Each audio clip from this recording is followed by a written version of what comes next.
Hello everyone, আসসালামু আলাইকুম। আমি আফরোজা খান চট্টগ্রাম থেকে বলছি। আফরোজা ব্লগে সবাইকে শুভেচ্ছা জানাচ্ছি। আশা করি সবাই ভালো আছেন এবং সুস্থ আছেন। আলহামদুলিল্লাহ আমি অনেক ভালো আছি। তো চলে আসলাম নতুন আরেকটা ভিডিও নিয়ে। আজকে কিন্তু কোনো ব্লগ ভিডিও নিয়ে আসিনি। আজকে আমি আপনাদের শুটকি ভুনা করে দেখাবো।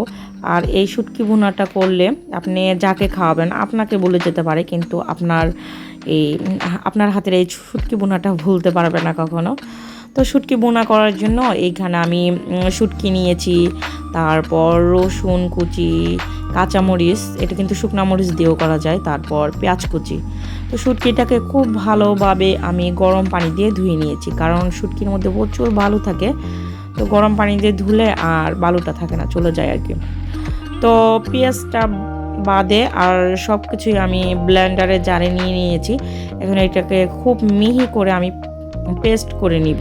শুটকি, কাঁচামরিচ, তারপর রসুন কুচি, তো সব কিছুই কিন্তু আমি পরিমাপ মতোই করে দিয়েছি। তো আন্দাজ মতো দিয়ে যে যতটুকু ভর্তা বানাবেন ততটুকু আর কি নেবেন।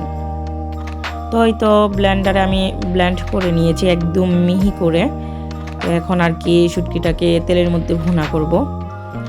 তো তেলের মধ্যে ভুনা করার জন্য আমি চুলাতে একটা কড়াই বসিয়ে তাতে আর কি তেল দিয়ে দিয়েছি।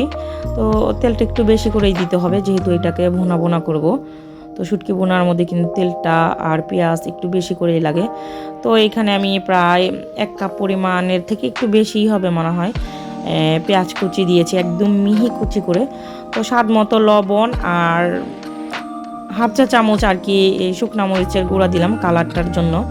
আপনারা চাইলে শুধু কাঁচামরিচ দিয়েও করতে পারবেন, আবার যদি চান যে এটা শুকনা মরিচ দিয়ে লাল লাল কালার করার জন্য আর কি সেটাও পারবেন। ঝালটা আপনাদের পছন্দ মতো, যে যেরকম ঝাল খেতে পছন্দ করেন সেই রকম আর কি দিয়ে দিবেন।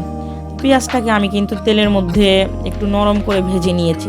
তো যখন একটু নরম হয়ে গেছে, তো তখন আর কি এই শুটকির পেস্টটা দিয়ে তারপর নেড়ে চেড়ে ভুনা ভুনা করে নিব।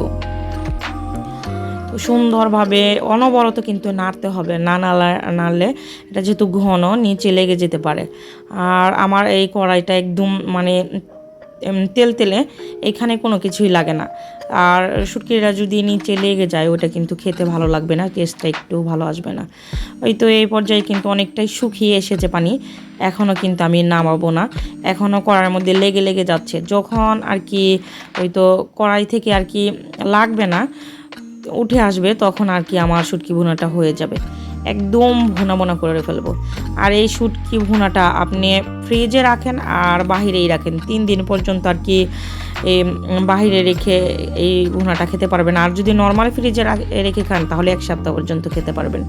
কারণ এটাকে আমি পুরো যে পেঁয়াজের পানি ছিল এটাকে টানিয়ে নিয়েছি, একদম ভুনা ভুনা করে ফেলেছি। এই তো ভুনা ভুনা করা হয়ে গেছে, আমার শুটকি ভর্তাটা রেডি। এই শুটকি ভর্তাটা এতটা মজা হয় বানালে, তারপর আর কি বুঝতে পারবেন। আর এতটা কিন্তু কষ্টও না বানানো। সব কিছু রেডি করে নিলে মাত্র 10 মিনিটের ভিতরে আর কি ভুনাটা হয়ে যাবে। তো এই রেসিপিটা যদি ভালো লাগে প্লিজ আমার ইউটিউব চ্যানেলটাকে সাবস্ক্রাইব করে দিবেন আর ভিডিওটাতে একটা লাইক দিয়ে দিবেন। আল্লাহ হাফেজ।